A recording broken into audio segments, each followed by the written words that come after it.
Congratulations to both debaters on a 3-0 decision. The affirmative from, or the negative from St. Louis Park advances. Sorry. Oh my god.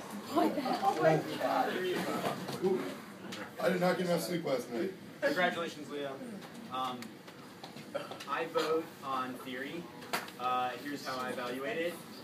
Fairness is a voter. Fairness outweighs education, and the 1A conceded by the 2N. The violation is conceded as well. It's critical thinking relates to fairness through judge evaluation. I won't regard her arguments against your experts, even if they're better, because my brain shuts down according to her study. That's the Kane evidence.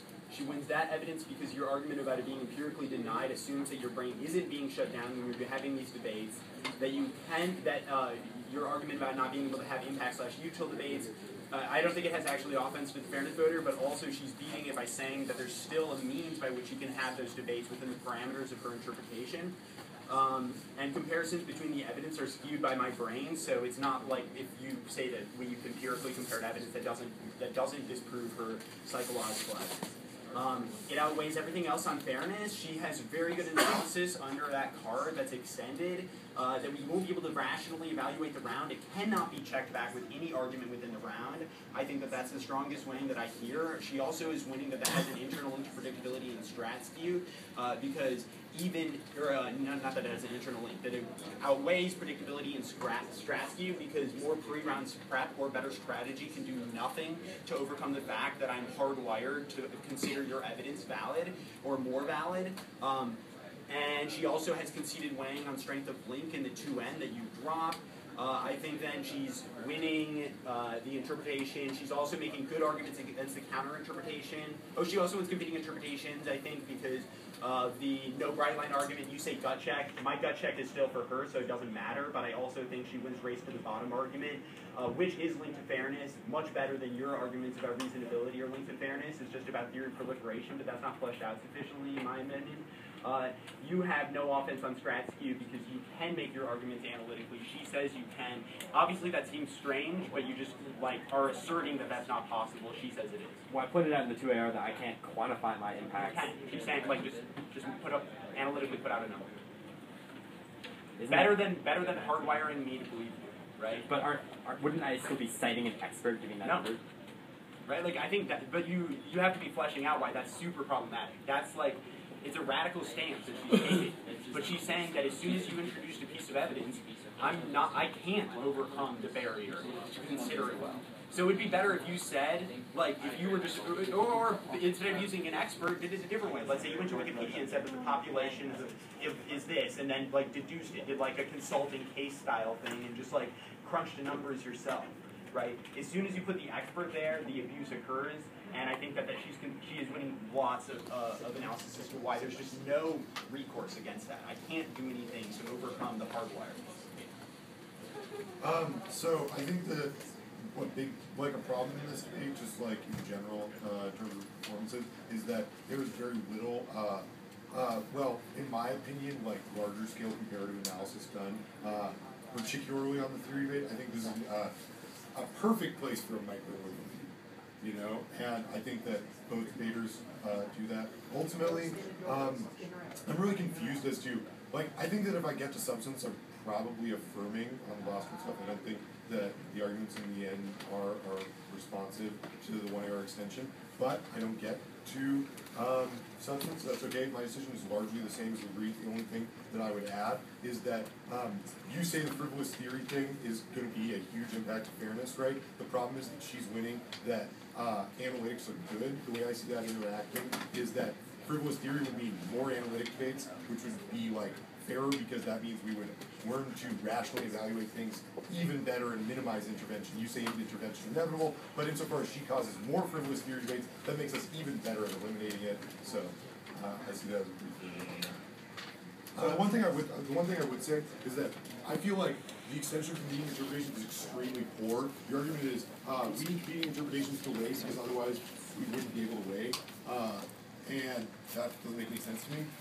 I think that Adam, I actually am like mildly persuaded by gut check in the sense that I would be willing to accept it against this argument because I can understand how this could be characterized as a dumb theory argument. My problem with it is I don't think you're sufficiently winning gut check versus competing interpretations, so that's an issue, right? And then I also don't think you actually are accessing a reason why it's like a dumb argument. So on the theory debate, that would be my suggestion, is more time there, because I think you spend a little bit too much time on the line by line in other places. But other than that, excellent pick. I largely agree with two of them. I just want to point out a couple things. The first is that I think one thing that's relevant to the question over whether or not this kind of theory is crowding out something debate is your characterization that, you know, the arguments that she's making in this theory shell are substantive arguments that she sort of just put into the theoretical level as opposed to substantive level, and that interacts really strangely because then it's like, well, then help me understand exactly how this particular theoretical argument, given that she's embedding substantive claims within it, crowds out the kind of substance that you think we should engage in, right? So those things I think interact in a potentially interesting way that isn't particularly fleshed out. I agree with Legreed and disagree with Rebar over whether or not this would, whether my gut would want to, exclude the argument.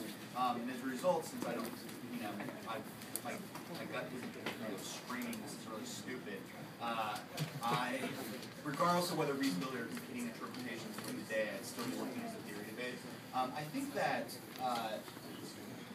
I think Lee is slightly ahead on the question of whether or not I should be voting on this issue as opposed to dropping the argument to violate it. I think this is a place where you spread yourself out way too much and trying to go for too many things. I think that if you just nestled down on that issue, you could have gotten rid of the theory pretty sufficiently and gotten back to the AC, and I think that you were in a better position to be winning there because I don't think Lee is making particularly good arguments for why the cards being read in the 1AC has had such an effect that I'm incapably evaluating in a sort of, well, in a fully cognitively functional way, the arguments being made around. And if she's right, it's not clear why that doesn't impact my ability to adjudicate the theoretical level. But these are things you're not saying, and so I'm left feeling very hesitant to just exclude the relevant arguments and look at the essay. I just want to add one thing on the gut check thing. So the reason that I would have potentially gut checks or whatever is because I do think that insofar as you say more analytics good, he says that leads to frivolous theory, and I think that that's probably true because you would justify like basically debates that are nothing but theory debates. I think there's an opportunity for a big turn on critical thinking as well. So that would have been something to think about there. The reason that there's a turn there and something to think about for your next round, if you choose to run this again or not, right, is that in my opinion, I think that. Oh, I would also say that the kind evidence, in my opinion, is like it's not a miscut or anything like that. I think that it is a very like tenuous application because it's like about advice, right? And that seems to, and I don't know anything about what they mean by advice, and that's something I think you should be investigating. You don't actually ask her like any questions about that evidence, or really look into it at all. That would be a smart thing to do. And the reason that, right, like I was getting to, that I think that it's potentially a big turn for critical thinking is that having really flippy theory debates, in my opinion, probably leads to the same type of brain shutdown insofar as it leads to information overload. Right? So I think that would suit, like, you could extend her, like, multiple authors bad argument to, like, supercharge the frivolous theory thing, and that would be a good way to go. Okay. Thank you, guys.